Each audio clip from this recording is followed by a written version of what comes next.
मनोज जरांगे पाटील उद्यापासून आंदोलन करणार आहेत।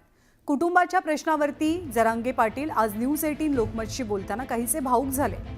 उद्यापासून त्यांचं आंदोलन सुरू होत आहे। दरम्यान आरक्षणासाठी आपला जीव गेला तरी चालेल, कुटुंबापेक्षाही आपल्याला समाज महत्त्वाचा आहे असं जरांगे म्हणाले।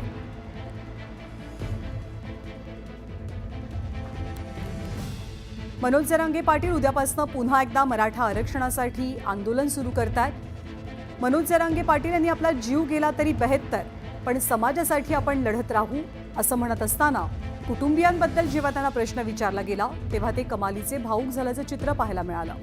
बीडच्या मस्ताजोगचे सरपंच संतोष देशमुख हत्या प्रकरणात सुद्धा आरोपींना कडक शासन व्हावं यासाठी मनोज जरांगे पाटील यांनी आंदोलनांमध्ये सक्रिय सहभाग घेतलाय आणि आता पुन्हा एकदा मराठा आरक्षणासाठी ते आक्रमक होत आहेत। आतापर्यंत प्रत्येक गोष्ट देवेंद्र फडणवीसांनी एकनाथ शिंदेंवरती ढकलली, मात्र आता त्यांना स्वतःच उत्तर द्यावं लागेल अशी भूमिका सुद्धा मनोज जरांगे पाटील यांनी घेतली आहे।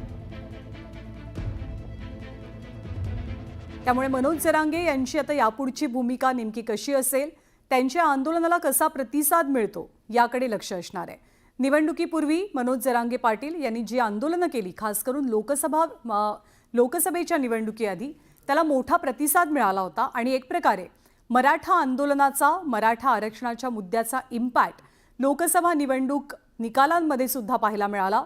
ज्या मराठवाड्यामध्ये जरांगेंनी आंदोलनाची ठिणगी टाकली त्याच मराठवाड्यामध्ये भाजपचा सुपडा साफ झाल्याचंही चित्र दिसलं। तेच मनोज जरांगे पाटील उद्यापासून पुन्हा एकदा उपोषण आंदोलन करतील।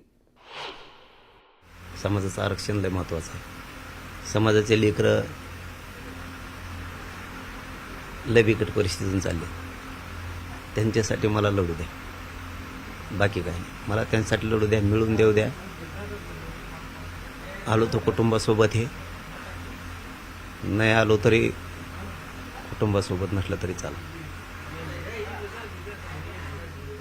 पाटील, मागच्या वेळेस 17 दिवसाचं उपोषण होतं, तुम्ही कोमात जाता की काय अशी परिस्थिती होती? तुमच्या डोळ्यासमोर समाज आधी येतो का कुटुंब आधी? समाजाच्या लेकराच्या लय आले, जाऊ द्या, मी देणार आहे समाजाला आरक्षण। कुटुंब नाही माझ्यासाठी महत्त्वाचं। शेवटी समाज लई संकटातून चाललाय, पण कुटुंब सुद्धा तक्रार करत असेल आमच्याकडे, लक्ष द्या। शेवटी समाज पण कुटुंबाचे। आपण आनंदात राहू शकतो, सुखी राहू शकतो, 4-10 जण घरातले सांभाळू शकतो। करोडो मराठ्यांचं काय, त्यांचं दुःख कोणी वाटून घ्यायचं, त्यांना कोणी बघायचं? आपल्या आपल्या कुटुंबासाठी आपण करायचं आहे। समाजाचं लेकराचं काय, त्यांना का या आरक्षणा वाचून नरक यातना भोगायची वेळ आली? कशामुळे? कुटुंब काय असतं? बगल देव आहे, समाज मोठं करायचं। शेवटी आपल्याला भोगावं लागणार आहे समाजासाठी। आपण भोगलं तर आपला समाज सुखी होईल। आपल्या आनंदासाठी कुटुंबाच्या, समाज दुःखात लोटून नाही चालणार आपल्याला। समाज प्राण आहे माझा, हो, जीव की प्राण आहे। समाज पुढं न्यायचं, काही झालं तर नाही, सगळं कुटुंब उघड्यावर पडलं तरी चालेल। समाजाचे लेकरं मोठे करायचे।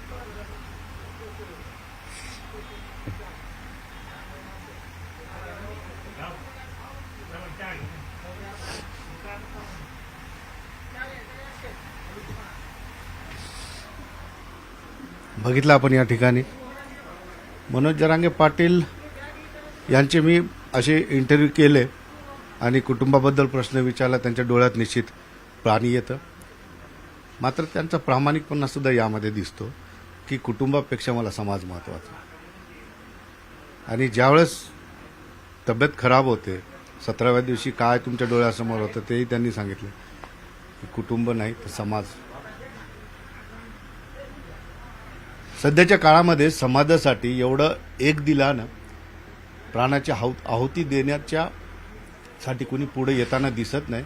मात्र या ठिकाणी मनोज जरांगे पाटील मराठा समाजाच्या उन्नतीसाठी, मराठा समाजाला न्याय मिळवून देण्यासाठी हा शेवटचा आंदोलन असणार आहे, हा इशारा सुद्धा त्यांचा महत्त्वाचा आहे। सुधीर जाधवसह सिद्धार्थ गोदाम, न्यूज 18 लोकमत, अंतरवाली, सराटा।